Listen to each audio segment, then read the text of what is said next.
Alright, welcome back to the channel. I am here in Kihei, Maui, and I just decided to get this channel going, man.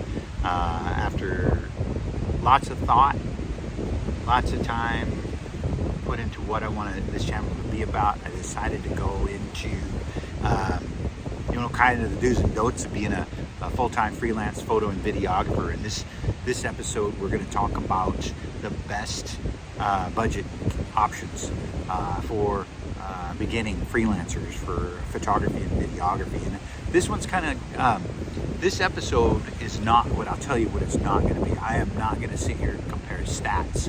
I'm not going to sit and compare megapixels or frame rates or any of those things that all of these other YouTubers are doing. They're reviewing the products. And really, anytime you're going to make an investment in your future, I always recommend to you to be sure to do your homework, do your due diligence, check out that whatever you're buying, whatever system you're buying into, whether it's Canon, Sony, Nikon, Pentax, Olympus, whatever you're buying, a red cinema camera or anything that you're investing, if you are going to be a professional, if you are going to do this for a living and this is going to feed you and your family, you need to make sure that you can always produce the highest quality image that you can with the best camera that you can.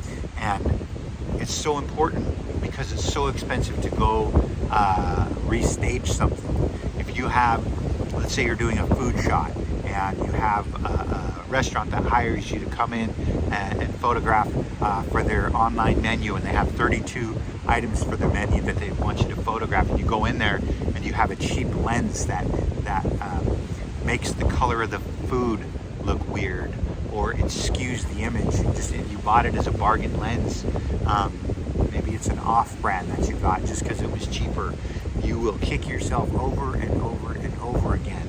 I recommend that you buy the best quality that you can and stick with the pro quality, or what we call prosumer. Any of the DSLRs or mirrorless cameras, the new ones that are out now that you can find and get with the kit lens. A lot of those kit lenses are good enough for probably 80 or 90% of the work that you'll do.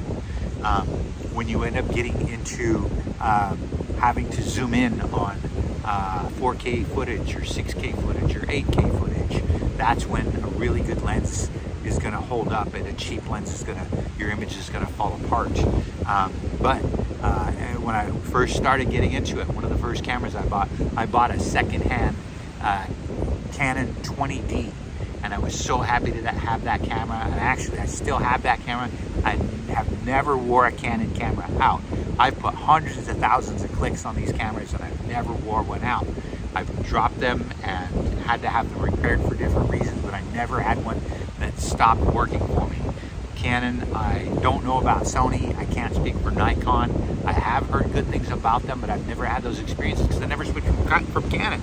Canon was good to begin with for me in the rain and the snow and the sleet and the hail and all sorts of different circumstances. Canon has been true. The colors are wonderful. The L series glass is just amazing to work with, and it saves you so much time on the back end.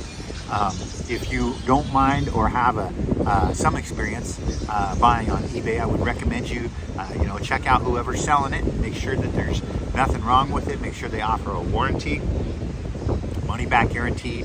But do your research, do your due diligence. If all you can afford is a secondhand DSLR that's a 30 megapixel camera, maybe a Canon 5D or something, one of the Mark 1s or Mark 2s. You don't have to buy the most expensive brand new camera just because they came out in order to get working. You could even borrow cameras.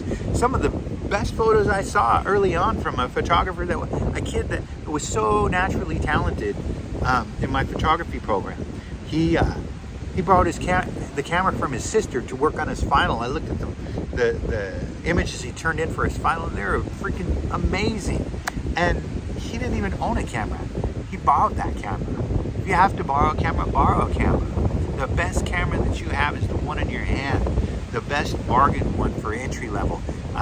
Good bang for your buck, or any of the what we call prosumers.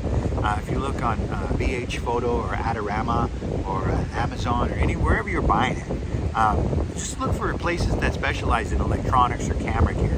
Like go into the prosumer levels. I wouldn't recommend trying to get something from Walmart. Anything that has a fixed lens, try to avoid those. Try to get one that has interchangeable lenses so you can change the lens depending on what your needs are. If something happens to that lens that you can't take it off of the camera, that camera's shot. But if you drop the camera and it damages the lens and you can remove the lens, the camera body may still be good. And if it's a pro level prosumer camera, more than likely it will still be good. You just have to replace the lens. But those lenses, they take a beating and they keep on going. They're a really good investment. But I recommend, now it took me a long time to get to mirrorless. I stuck with DSLR right up into just the past few years. I started shooting mirrorless. And when I went to mirrorless, it was I hate the term, but it was a game changer, man. When you can get within a third or half a stop of whatever you're trying to photograph or film by looking through the viewfinder as opposed to trying to figure it out through a DSLR, that makes a significant difference, not only while you're shooting, but on the back end. You don't have to edit as much. You're not accidentally way far off because you bumped a setting on the camera. When you're shooting it, you can see through it. So I would recommend a mirrorless camera. I would also recommend, if you're going to be doing any vlogging or anything, make sure that you have an articulating screen so you can watch yourself on that. If you're going to be shooting with that camera, you want to film yourself. Not just one that flips up, but one that actually folds out that you can flip over and see yourself. That makes a big difference, especially for vlogs and YouTube channels and Instagram and things like that, where you want to make sure that you're in focus, you're in the right part of the frame, you're not going out of the frame or out of focus or anything like that. So try to get something that does that. You always want to make sure whatever camera you get will shoot in RAW. Some of the clients that you'll get will insist on RAW files. You get a camera that only shoots JPEG, they will know that you are not a professional. They will go, oh, well, don't get me wrong. 98% of the time I turn in JPEGs, but I have all the RAW files backed up in case somebody says, yeah, we want to make a billboard out of that. We're going to need the RAW file. I say, okay. And I go back and I look it up by the date. I pull out that RAW file and I can edit it and I can send it over depending on my contract. I don't always give up my RAW files. Some of the contracts, I maintain the rights. Sometimes, depending on the project, if it's a small organization and they're not going to make $1 million off of this RAW file, and they're just using it for them, I'm happy to help share that. And a lot of it you'll find when you get it out there talking to people is be respectful, treat them with dignity, and be willing to teach people. Not everybody knows everything that you might know about cameras, and you don't want to make them feel bad if they don't know the difference between a RAW file or a JPEG file. You want to be able to help them find what they need. If they need a 1.2 megabyte file because they're emailing it, or do they need a 35 megabyte file because they're doing a huge enlargement? Maybe they're going to use it to do a mural on the side of their building or something. Whatever they're using it for, try to find their needs and fill them. But make sure that you buy the best camera that you can. If you buy prosumer, they're definitely better than basic consumer cameras. And then if you buy one, try to make sure you can get one that has detachable lenses. Otherwise, you're stuck with whatever the lens range is on that. And whatever you do not lean into what they call digital zoom. You want to be able to make sure that the camera that you use is optical zoom, because when you start doing the digital zoom, the more you zoom in, the more that the image deteriorates. So try to keep that in mind as you go along. Optical zoom.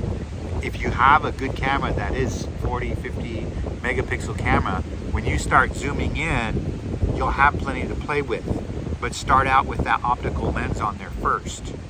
Don't just buy a camera that only has digital zoom, because you'll regret it. You'll start looking in, start trying to zoom in on this stuff, and the images fall apart and become way too pixelated.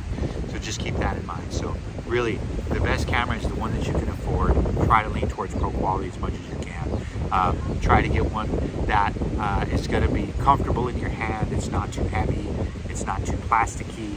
Try to get one that's got a good build quality to it. So that's about it for that. And we'll see you in the next one. If you like what we're doing, be sure to like and subscribe.